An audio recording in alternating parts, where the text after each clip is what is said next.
Hey everyone, hope you're doing okay. Just wanted to start getting back on track with our topic, with what's important right now. We've been kind of consumed with armyworms over the last a week and a half or so, and we're still dealing with them. But we need to get back on track with what's very important right now, and that's the pre-emergent application.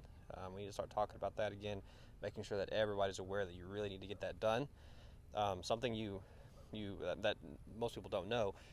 For lawn care companies like ours, 50% of our new clients every single year sign up in a 3-week period, and that's from late February to early March.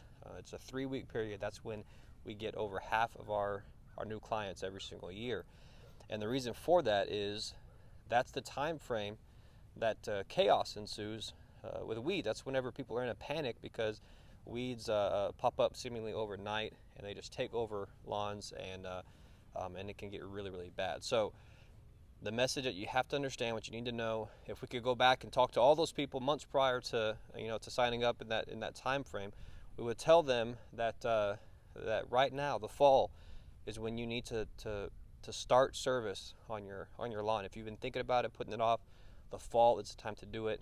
This pre-emergent is what's going to prevent all that chaos from happening later on in the spring.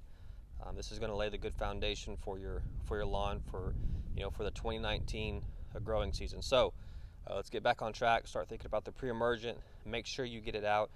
You've got till the end of October to get that done. That's the time frame you want to get this fall pre-emergent out, and that's going to again help you throughout the fall, throughout the winter, and in particular, it's going to help you in the spring whenever the grass is coming out of dormancy and the weeds are sprouting up like crazy everywhere else.